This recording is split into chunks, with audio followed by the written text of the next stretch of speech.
3장 1절로 3절 말씀 제가 읽도록 하겠습니다. 보라, 아버지께서 어떠한 사랑을 우리에게 베푸사 하나님의 자녀라 일컬음을 받게 하셨는가. 우리가 그러하도다. 그러므로 세상이 우리를 알지 못함은 그를 알지 못함이라. 사랑하는 자들아, 우리가 지금은 하나님의 자녀라. 장래에 어떻게 될지는 아직 나타나지 아니하였으나 그가 나타나시면 우리가 그와 같을 줄을 아는 것은 그의 참 모습 그대로 볼 것이기 때문이니. 우리 3절 말씀 같이 읽도록 하겠습니다. 시작.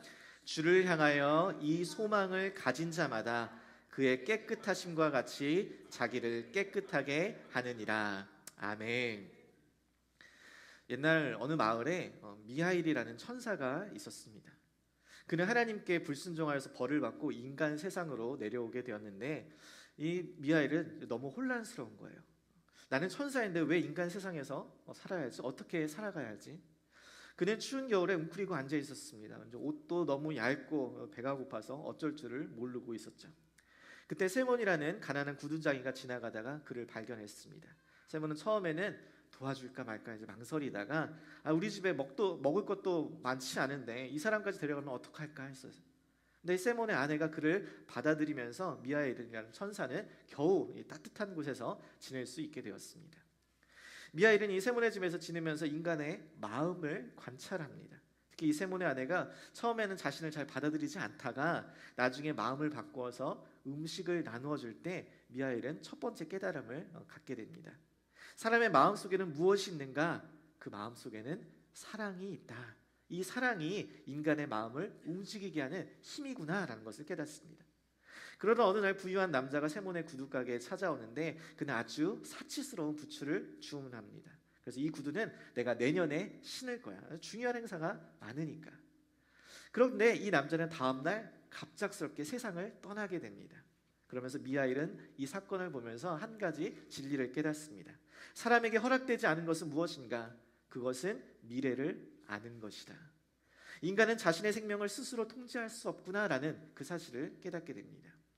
시간이 흘러서 미하일은 세몬의 집에서 많은 것을 배우고 하나님께 다시 돌아갈 날이 되었습니다. 그는 마지막으로 하나님께서 주신 질문의 답을 알게 됩니다. 사람은 무엇으로 사는가?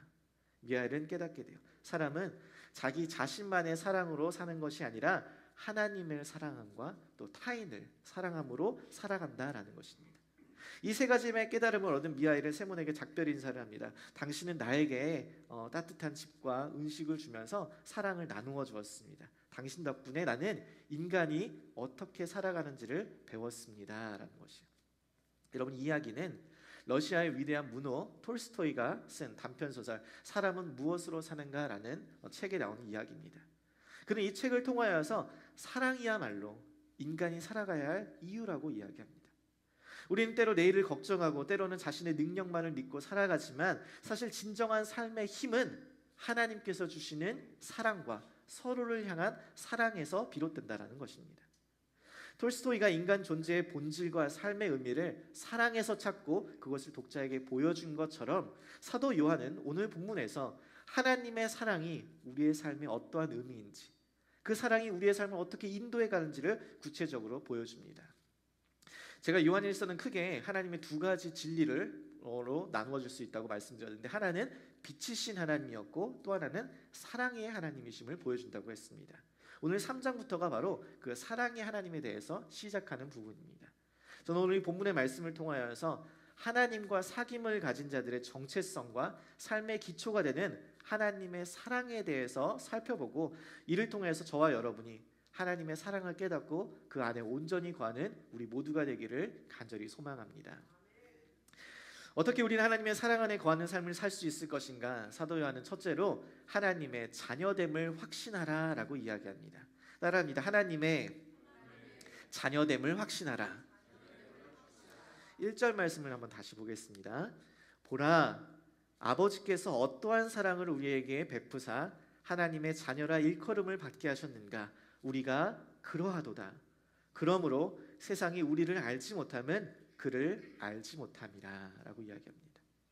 오늘 본문의 말씀을 원어의 순서대로 그대로 해석하면 보라, 어떠한 사랑인지, see what kind of love, 이렇게 해요. 어떠한 사랑인지를 보라. 이 보라라는 단어는 단순히 눈으로 보는 것이 아니라 어떤 것을 인식하고 이해하고 깨닫고 확신하다라는 의미를 가지고 있습니다. 그러니까 사도 요한은 지금 도대체 이 사랑이 어떠한 사랑이길래, 도대체 하나님께서 우리에게 어떠한 사랑을 베풀어 주셨길래 우리가 하나님의 자녀가 되었는지를 보라, 깨닫고 이해해 보라, 그리고 확신하라라는 것입니다. 하나님께서 우리를 사랑하셔서 죄의 종되었던 우리를 해방시켜 주시고 죄의 결과로 죽을 수밖에 없는 우리를 사망에서 생명으로 옮겨주시는 그 구원을 행하시는지를 믿으시기를 바랍니다. 여러분, 우리가 하나님을 알기 전 하나님께서는 우리를 먼저 사랑하여 주셔서 그분의 전적인 은혜로 우리를 그분의 자녀로 삼아 주신 거예요. 특히 여기서 사도 요한이 사용한 이 하나님의 자녀 테크나라는 단어는 사도 바울이 쓴 단어, 자녀라는 이야기를 할 때 쓴 단어 후요스라는 단어와는 다른 단어입니다. 사도 바울은 우리가 하나님의 자녀가 되었다라고 할 때 법적인 상속자의 개념을 사용하여서 우리가 그분의 자녀로 입양되었다, 그분의 자녀 양자가 되었다라고 그 의미로 사용한 반면에, 지금 사도 요한은 우리가 중생함으로써 다시 태어남으로써 하나님의 자녀가 된, 핏줄이 된 예수 그리스도의 피가 우리 가운데 흐르고 있다라는 그 깊고 오묘한 자녀의 관계를 이야기합니다. 그러니까 단순한 입양이 되어서 양자가 되어서 법적인 상속자가 된 그것을 뛰어넘어서 우리는 예수로 인하여서 다시 태어난, 그래야 해서 중생하여서 예수 그리스도의 피가 우리 가운데 흐르고 있다라는 것을 이야기하는 것이에요. 여러분, 우리가 친자를 확인할 때 어떻게 해요? 비슷한 외모, 또 습관, 생활 방식에 따라서 친자를 우리가 확인하나요? 아니죠. 진짜 내 자녀인데도 도대체 어디서 주워왔는지 모를 때가 있잖아요. 우리 스스로도. 가끔 제 자녀들이 이해가 안 되는 행동들을 할 때에 저는 그 순간 아내랑 딱 마주보면서 이야기합니다. 나 아니야. 나 아니야. 내 자녀인지 아닌지를 그들의 어떠함으로 결정되는 것이 아니에요, 여러분. 어떻게 해요? 피를 뽑아서, 혈액을 채취해서 DNA 검사를 해서 확인을 합니다. 그 피에 부모와 자녀가 동일한 유전자 패턴이 있는지를 비교하여서 자녀 확인을 하는 것입니다. 그 자녀가 정말 아무리 이상한 행동을 하고 이해가 되지 않는 행동을 한다 할지라도 그 자녀의 피에 같은 피가 흐르면 자녀인 것이에요. 부정하고 싶어도 할 수 없습니다. 사람들이 야, 네가 무슨 하나님의 자녀야, 네가 그렇게 죄를 많이 짓고 네가 지금 그렇게 살면서 무슨 하나님의 자녀야, 우리를 비난하고 조롱할 수 있어요. 우리 스스로도 내가 침례를 받고 교회를 다니고 또 하나님의 자녀가 되었다고 고백하면서도 하나님의 자녀답게 살지 못하는 내 모습 속에서 진짜 내가 하나님의 자녀가 맞나? 의심할 때가 있습니다. 그런데 그 느낌이, 그 감정이, 그 생각이 하나님의 자녀됨을 부정할 수는 없다는 거예요. 내 삶이 아무리 자녀답지 못하다 할지라도, 내가 하나님의 뜻에 온전히 살지 못한다 할지라도 이 세상의 유혹과 풍파에 맨날 넘어지고 쓰러진다 할지라도, 그 누가 뭐래도 내 감정이 어떠다 할지라도 여러분, 우리는 하나님의 자녀임을 믿으시기를 바랍니다. 왜요? 하나님께서 자신의 아들을 내어주시는 그 사랑으로 말미암아. 아멘이세요? 세상은 이것을 알지도 이해하지도 감사히 여기지도 않습니다. 그래서 우리가 자신들과 같은 사람이라고 착각해요. 그런데 아니에요. 예수 그리스도를 모르는 그들과 우리는 다릅니다. 우리 안에는 예수 그리스도의 피가 흐르고 있어요. 예수 그리스도의 생명의 성령의 법이, 그 능력이 우리 가운데 흐르고 있어서 죄와 상함의 법에서 우리를 자유케 하고 그 가운데서 우리를 건지셨다라는 것이에요. 그래서 세상 사람들이 우리더러 하나님의 자녀가 아니라고 비웃고 조롱하고 우길 때에, 그리고 또한 내 안에 부정적인 감정과 의심과 회의가 들 때에도 우리는 담대하게 선포해야 하는 줄 믿습니다. 아니다, 내 안에는 예수 그리스도의 피가 흐른다. 나는 그분의 피로 다시 살아났다. 나는 거듭났다. 예수의 피로 거듭난 하나님의 자녀, 여러분, 이것이 우리의 신분이요 정체성임을 믿으시기를 바랍니다. 하나님과의 사귐 안에서 이 하나님의 자녀라는 사실을 분명하게 확신하지 못하면 우리는 그 사랑 안에 거하는 삶을 누릴 수가 없습니다. 삶의 상황에 늘 불안하고 근심과 걱정에 사로잡히게 되는 거예요. 하나님의 영광스러운 인도하심을 신뢰하지 못하고 내 앞에 문제에만 사로잡히게 됩니다. 그러나 하나님과의 사귐이 있는 자는 내가 하나님과의 자녀됨을 확신하는 가운데 삶의 어떠한 삶의 순간 가운데서도 변함없이 그분의 사랑을 확인하고 그분의 인도하심을 받으며 살아가는 줄 믿습니다. 저는 사랑하는 우리 성도님들이 예수 그리스도의 피로 거듭난 그 하나님의 자녀됨의 사실을, 그 신분과 정체성을 늘 깨닫고 이해하고 확신하게 되시기를 주님의 이름으로 축복합니다. 둘째, 우리는 어떻게 하나님의 사랑 안에 거하며 하나님과 사귐을 가질 수 있는가? 그것은 바로 그와 같이 될 것을, 예수님과 같이 될 것을 소망하라는 것입니다. 함께 따라합니다. 예수님과 같이 될 것을 소망하라. 자, 2절 보시죠. 사랑하는 자들아, 우리가 지금은 하나님의 자녀라. 장래에 어떻게 될지는 아직 나타나지 아니하였으나 그가 나타나시면 우리가 그와 같을 줄을 아는 것은 그의 참모습 그대로 볼 것이기 때문이니. 이랬습니다. 하나님이 우리의 아버지가 되고 우리가 하나님의 자녀가 되는 그 관계, 그 사귐의 관계는 어떻게 되는 것인가? 그 사귐의 결국은 무엇인가를 지금 알려주는데, 사도 요한은 그것이 바로 우리가 예수님과 같이 변하게 될 것이다 라는 것입니다. 2절에서 요한은 지금 알 수 있는 것과 알 수 없는 것을 지금 구분해 놓고 있습니다. 알 수 있는 것은 우리가 거듭난 자로서 하나님의 자녀가 되었다는 사실입니다. 이것은 알고 있는 거예요. 그런데 알 수 없는 것은 무엇이냐? 우리의 모습이 장래에 어떻게 변할지는 모른다는 것이에요. 그것은 아직 나타나지 않았습니다. 우리가 하나님의 자녀가 되어서 구원을 경험했지만, 그것을 시작되었지만 아직 완성되지 않았기 때문에 구원이 우리에게 주는 모든 약속들을 아직은 경험하지 못했으니까 지금은 희미한 거예요. 지금은 온전하지 않은 거예요. 하나님의 자녀가 된 것은 맞는데 아직 완성되지 않았거든요. 여러분, 많은 사람들이 교회에 대한 어떠한 기대를 가지고 있습니다. 교회 다니는 사람들은 착할 거야. 그들은 선할 거야. 그들은 사랑이 많을 거야. 그들은 정직할 거야. 그들의 기대가 잘못되었다는 말이 아닙니다. 그리스도인들의 모인 교회는 그러한 모습들이 나타나져야 합니다. 그런 모습이 있어야 해요. 그러나 여러분, 현실이 그런가요? 실제가 그런가요? 교회 다니는 사람이 더 이기적이고 더 정직하지 못하고 더 괴팍하고 배려하지 못하는 그러한 모습들이 우리 안에 많이 발견되는 것들을 보게 되지 않으신가요? 우리 자신의 모습만 봐도 쉽게 발견되잖아요. 여전히 죄 가운데 씨름하고 있는 나, 여전히 세상의 즐거움을 쫓아가고 있는 나, 여전히 나의 만족을 위해서 이기적인 나, 이런 내 자신을 보면 답이 잘 안 나와요. 어떻게 이런 내가 하나님의 자녀일까? 라고 이야기할 수 있을까? 의심이 듭니다. 나도 이렇게 내 삶이 답이 안 나와서 힘든데 교회 와서 다른 사람을 봤더니 더 답이 안 나와요. 와, 저 사람 진짜 어떡하나? 저 사람은 어떻게 하나님의 자녀라고 할 수 있나? 저 사람 진짜 하나님이 변화시켜서 쓸 수 있을까? 이런 생각 들잖아요. 한숨과 걱정이 절로 나옵니다. 제가 이쪽을 가리킨다고 이쪽을 말하는 것은 아닙니다. 오해하지는 마세요. 하나님과의 사귐이 시작되었지만 우리의 인격과 성품, 삶의 모습들은 아직 완성되지 않았다는 것이에요.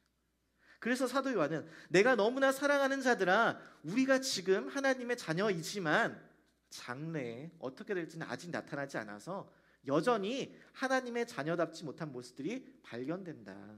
그러나 걱정하지 마라. 염려하지 마라. 왜요? 사도 요한이 그 뒤에 뭐라고 이야기해요? 그가 나타나시면, 우리 거기서부터 같이 읽어보겠습니다. 중반에 시작. 그가 나타나시면 우리가 그와 같을 줄을 아는 것은 그의 참모습을 그대로 볼 것이기 때문이니. 여러분, 이게 무슨 이야기예요? 예수님께서 다시 오시면, 그가 나타나시면 그의 영광스러운 빛의 모습을 우리가 그대로 보게 되어서 이 땅의 공생애 가운데 있었던 이 땅의 모습을, 예수님의 모습이 아니라 하나님의 참된 그 모습을 우리가 보게 되어서 그분의 빛이 나를 덮고 그분의 영광이 나를 덮고 그분의 거룩함이 나를 덮어서 우리의 모습이 예수님과 같이 될 것이래요. 아멘이세요? 고린도전서 13장 12절에 이렇게 이야기합니다. 우리가 지금은 거울로 보는 것 같이 희미하나 그때에는 얼굴과 얼굴을 대면 볼 것이요, 지금은 내가 부분적으로 아나 그때에는 주께서 나를 아신 것 같이 내가 온전히 알리라. 우리 고린도후서 3장 18절 말씀 한번 같이 읽어보겠습니다. 시작. 우리가 다 수건을 벗은 얼굴로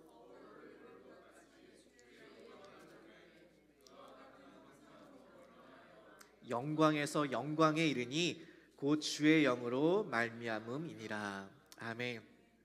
지금은 거울을 보는 것까지 희미해야 돼요. 지금은 수건을 가려서 잘 안 보인대요.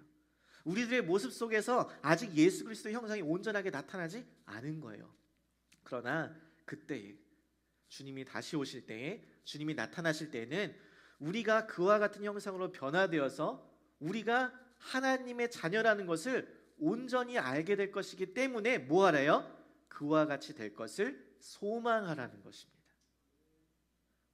많은 그리스도인들이 하나님의 구원의 결과를 천국에 가는 것만으로 생각합니다. 그것이 구원의 유일한 목적이라고 생각해요. 그러나 성경이 말하는 예수 그리스도를 통한 복음의 구원은 천국에 가는 것이 우리의 구원의 결국이 아니라 그리스도의 형상을 닮아가는 것이 구원의 결국이라고 이야기합니다. 출애굽이 목적이 아니에요. 가나안에 들어가는 것이 목적이 아닙니다. 죄에서 해방되어서 하나님을 나의 왕으로 모시고 그분의 백성답게 변화되어서 그분의 통치를 온전하게 내 삶 가운데 누리는 것, 이것이 구원의 목적이라는 거예요. 나의 죄악을 회개하고 예수를 믿고서 하나님의 자녀가 되는 것, 그래서 신앙생활을 시작하는 것, 교회를 나오기 시작하는 것, 이것은 시작입니다. 그래서 여전히 내 자아 가운데 옛 자아의 모습이 발견될 때가 있어요. 육신의 정욕과 안목의 정욕과 이생의 자랑을 쫓아 사는 모습들이 발견됩니다. 나뿐만 아니라 같이 다니고 있는 신앙생활을 하는 교회 안에 다른 지체들에게서도 발견돼요. 그래서 때로는 실망할 때가 있습니다. 그런데 우리는 이 사실을 기억해야 돼요. 예수님께서 다시 오시면, 그래서 내가 그분을 만나게 되면, 보게 되면 우리는 그분과 같이 변화될 것이라는 거예요. 얼마나 감사해요, 여러분. 우리가 예수님같이 변화된다는. 더 감사한 건 뭔지 아세요? 주님이 저 사람 어떻게 변화시킬까 싶은데 그 사람도 예수님과 같이 변화된대요. 감사하지 않으세요? 싫으세요, 여러분? 여러분, 사도 요한은 그것을 경험한 거예요. 요한일서 처음에 요한이 그랬잖아요. 내가 들은 바요, 눈으로 본 바요, 손으로 만진 바 그 예수 그리스도를 너희에게 전해서 너희가 그 참된 사귐을 누리기를 소망한다. 그 참된 기쁨에 충만하기를 소망한다. 그 더불어 누림이 있기를 원한다고 했잖아요. 사도 요한은 이 땅에 오신 예수 그리스도를 만나고 직접 만나고 나서 자신의 삶이 변화된 것을 본 거예요. 경험한 거예요. 그래서 그러한 동일한 마음으로 지금 이 편지의 수신자들에게, 교회 공동체에게 예수 그리스도께서 다시 오셔서 너희들이 그 예수 그리스도를 직접 만나면 너희들도 그렇게 변화될 것이다. 너희들도 그렇게 예수님처럼 변화될 것이다. 그 참 소망 가운데, 확신 가운데 지금 전하고 있는 것입니다. 사랑하는 성도 여러분, 하나님의 자녀됨을 확신하시는 가운데 저와 여러분이 예수 그리스도와 같이 변화된 것을 소망하시기를 주님의 이름으로 간절히 소망합니다. 세 번째, 우리는 어떻게 하나님의 사랑 안에 거하며 하나님과의 사귐을 가질 수 있는가? 그것은 거룩한 삶을 살아가라라는 것입니다. 따라합니다. 성령 안에서 거룩한 삶을 살아가라. 우리 3절 말씀 보시죠. 주를 향하여 이 소망을 가진 자마다 그의 깨끗하심과 같이 자기를 깨끗하게 하느니라. 지금 사도 요한은 예수님을 보고 예수님과 같이 변화되는 그 참된 소망을 가진 자의 삶이 어떠한 것인가를 보여줍니다. 주를 향하여 이 소망을 가진 자마다 그분의 깨끗하심과 같이 내 자신도, 그분의 순결하심과 같이 내 자신도 변화할 것을 기대하는 거예요. 그러기를 소망하는 거예요. 우리가 예수님과 같이 변화될 것이라는, 그 형상을 닮게 될 것이라는 그 소망은 단순한 바람이 아닙니다. 하나님께서 우리를 그분의 형상대로 변화하실 것이라는 그 약속을 붙잡는 믿음인 것이에요.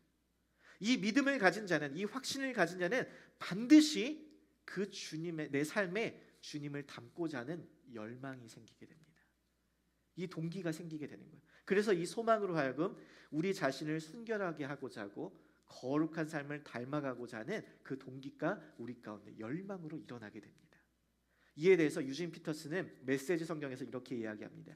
그의 오심을 기다리는 모든 사람은 예수님의 빛나는 그 순결한 삶을 본보기로 삼아 항상 준비합니다. 항상 준비한대요. 제가 아내를 처음 만나던 날, 그날을 기다리면서 얼마나 준비했는지 몰라요.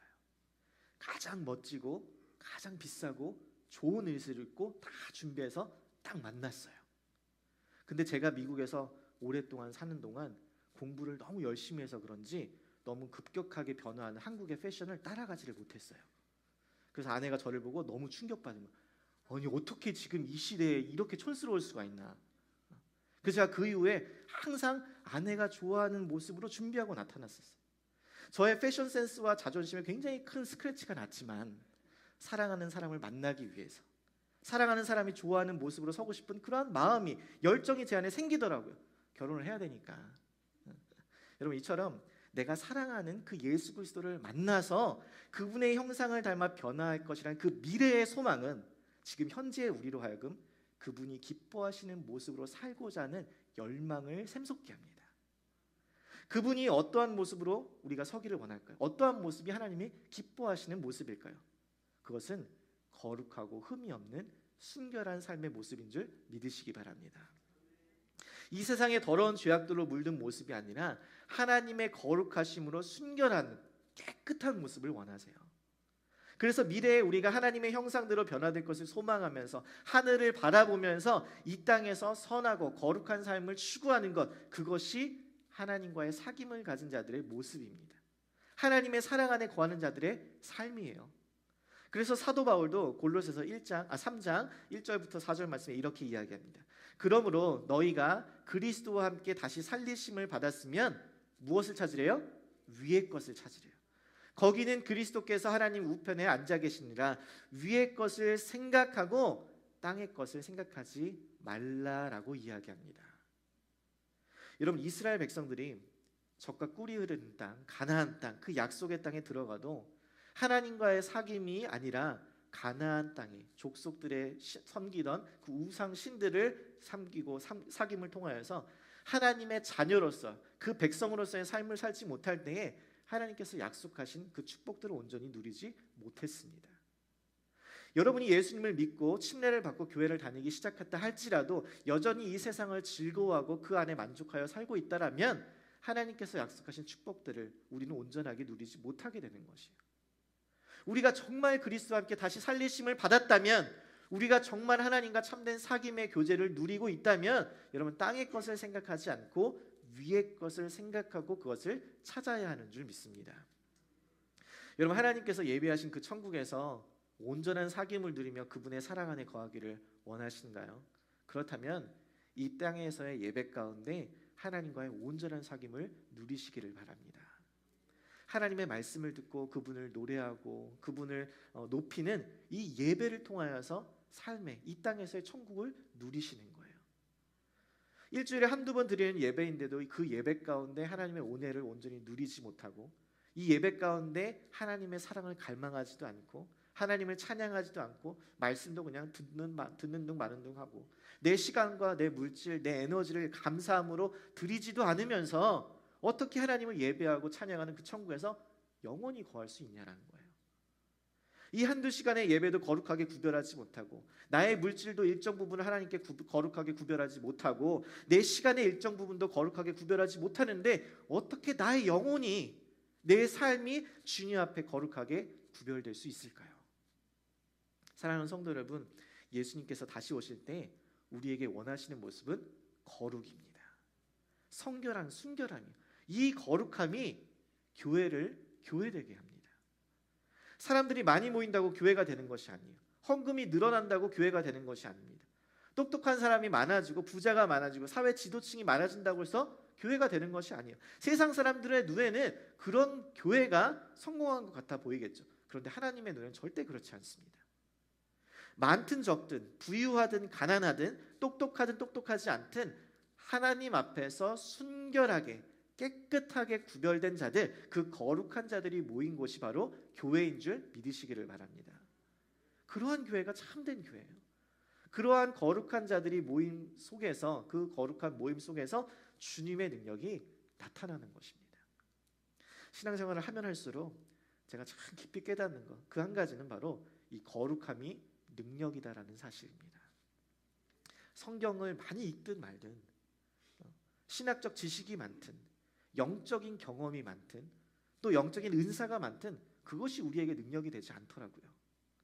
성경을 많이 읽어도 자기 마음대로 해석하는 사람들이 많고, 신학적 지식이 많아도 그 지식을 다른 사람들 정죄하는 데 쓰이는 사람도 많고, 영적인 경험이 많아도 그 경험으로 다른 사람들 무시하는 사람들도 많고, 영적인 은사가 많아도 그 은사로 다른 사람들을 오히려 해치는 경우도 많이 있습니다.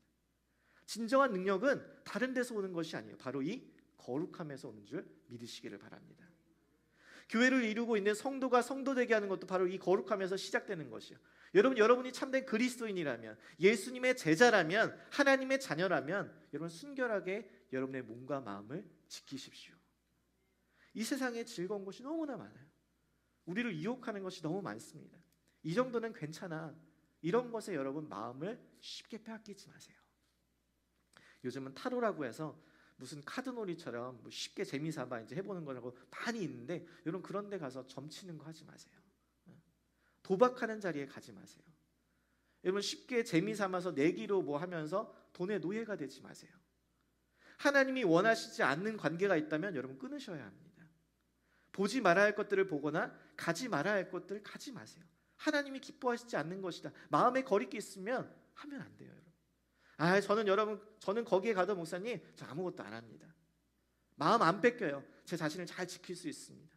아니에요. 여러분 성경은 복 있는 사람은 악인의 길을 쫓지 아니하며 죄인의 길에 서지 아니하며 오만한 자의 자리에 앉지 아니한다라고 이야기합니다.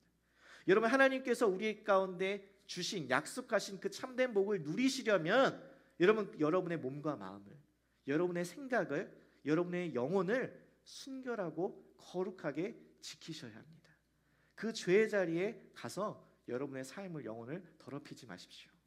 그 거룩함으로 살아가는 것, 여러분 이것이 바로 우리가 사랑하는 예수 그리스도의 형상을 닮아가는 비결인 것이고, 그것이 바로 우리가 영광스러운 주님의 얼굴을 볼 수 있는 비결이 됨을 믿으시기를 주님의 이름으로 간절히 축복합니다. 말씀을 마무리하며, 제가 전에 페니 크로스비라는 한 여자아이를 소개한 적이 있었습니다. 아주 어렸을 때 감기에 걸렸는데 눈이 부은 그 여자아이에게 의사가 잘못 치료를 하여서 평생 동안 볼 수 없는 시각장애인이 된 것이에요. 근데 이 여자아이는 비록 자신의 눈으로 세상을 볼 수는 없지만 마음의 눈을 뜨고 하늘을 소망을 꿈꾸면서 시를 쓰기를 시작했고, 나중에 그 달란트를 하나님을 찬양하는 데 사용하여서 8,000곡 이상의 찬송가를 쓴 작사가가 되었습니다. 그 중에 우리가 잘 알고 있는 예수로 나의 구주 삼고가 바로 그녀가 지은 찬송가입니다. 이 찬양은 한국말로 번역된 것이 이제 우리에게 익숙하다 보니까 이 페니 크리스비가 품었던 그 의미를 충분히 전달하지 못하는데, 그 영어 가사를 자세히 보면 오늘 본문의 말씀과 잘 매치가 됩니다. 제가 1절과 3절 가사를 영어로 한국어로 잠깐 읽어드릴게요. Blessed assurance, Jesus is mine. 복된 확신, 예수는 나의 것입니다. Oh, what a foretaste of glory divine. 오, 신성한 영광의 맛을 내가 미리 봅니다. Heir of salvation, purchase of God. 구원의 상속자, 하나님의 값으로 사신 자. Born of his spirit, washed in his blood. 그는 성령으로 태어나고 그의 피로 씻겼네. 여러분 이게 누구예요? 오늘 1절의 말씀에 나눈 하나님의 자녀, 우리라는 것입니다. 3절 이렇게 시작합니다. Perfect submission, all is at rest. 완전한 순종, 모든 것이 안식 속에 있네. I my Savior am happy and blessed. 나는 내 구주 안에서 행복하고 복되네. Watching and waiting and looking above. 바라보고 기다리며 위를 바라보네. Filled with his goodness, lost in his love. 그의 선하심으로 충만하고 그의 사랑 속에 나는 사로잡혀 있네. 그와 같이 될 것을 소망하는 자의 삶은 그의 선하심으로 충만하게 돼가지고 그의 사랑 안에 사로잡혀 있다는 거예요.